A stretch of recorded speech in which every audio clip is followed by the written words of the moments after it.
หน้า636ตั้งแต่ปรมวิสุทธสัทธาพุทธิวิริยะปฏิมันทิเตนะศีลาจารัชวะมัทวาธิคุณสมุทยสมุทธิเตนะเป็นต้นไปอรรถกถาวินัยชื่อว่าสมันตปาสาธิกาอันพระเถระผู้อันครูทั้งหลายขนานนามว่าพุทธโคสะผู้ประดับด้วยศรัทธาปัญญาและความเพียรอันบริสุทธิ์ยิ่งผู้รุ่งเรืองด้วยกองคุณมีศีลอาจาระความซื่อตรงและความอ่อนโยนเป็นต้นผู้สามารถยังลงสู่ชัดคือลัทธิของตนและลัทธิฝ่ายอื่นผู้ประกอบด้วยความเฉียบแหลมด้วยปัญญาผู้มีอานุภาพแห่งญาณไม่ติดขัดในสัตถุศาสนากับทั้งอรรถกถาอันต่างด้วยปริยัติคือพระไตรปิฎกผู้รู้ไวยากรณ์มากเป็นมหากวีนักพูดประเสริฐพูดคำที่ควรพูดในการที่ควรหนึ่งผู้ประกอบด้วยถ้อยคำอันสละสลวยไพเราะอย่างยิ่งซึ่งเปล่งออกโดยง่ายซึ่งให้เกิดแก่กรณสมบัติผู้เป็นเครื่องประดับวงของพระเถระทั้งหลายผู้อยู่ในมหาวิหารผู้ยังเถระวงให้สว่างมีปัญญามั่นคงดีในอุตริมนุสธรรมอันประดับด้วยคุณ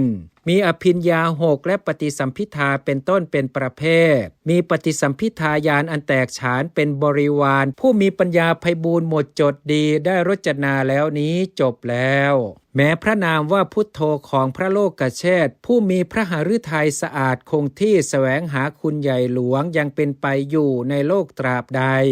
ขออรรถกถาวินัยนี้จงตั้งอยู่ในโลกแสดงในเพื่อความหมดจดแห่งศีลแก่กุลบุตรทั้งหลายผู้แสวงหาพระนิพพานเป็นที่หลีกออกจากโลกตราบนั้นเทินอรรถกถาวินัยจบแล้วข้าพเจ้าพระมหาดุสิตญาณภูสิโตนามสกุลแสวงวงศ์ผู้เปล่งเสียงอ่านหนังสือแปลอรรถกถาพระวินัยชื่อว่าสมันตปาสาธิกานี้เพื่อเป็นสื่อการเรียนสำหรับนักศึกษาภาษาพระบาลีระดับชั้นประโยคปท6และสาธุชนผู้มีความสนใจในการศึกษาทั่วไปโดยเริ่มบันทึกเสียงการอ่านตั้งแต่วันที่5 มกราคมปีพุทธศักราช 2567 ถึงวันที่ 8 เดือนมกราคมปีพุทธศักราช 2569 อ่านจบในเวลา 18:38 นาทีรวมเวลาการอ่านบันทึกเสียงนี้ 2 ปี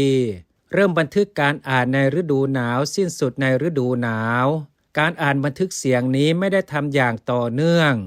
ได้ใช้เวลาว่างหลังจากเสร็จสิ้นกิจวัตรประจำวันโดยใช้ห้องสมุดวัดไทยลอสแอนเจลิสประเทศสหรัฐอเมริกาเป็นสถานที่อ่านบันทึกเสียงด้วยโทรศัพท์มือถือตัดต่ออัปโหลดลงทางสื่อด้วยตนเองทุกประการขออานิสงส์แห่งความเพียรพยายามโดยปราศจากอคติจิตของข้าพเจ้านี้จงเป็นไปตามพระอาจารย์ผู้รจนานี้ได้อธิษฐานจิตไว้ทุกประการขอให้ผู้ประกอบด้วยกุศลจิตสนับสนุนทุกท่านได้รับอานิสงส์แห่งความดีนี้เสมอเหมือนกันทุกประการเทอญ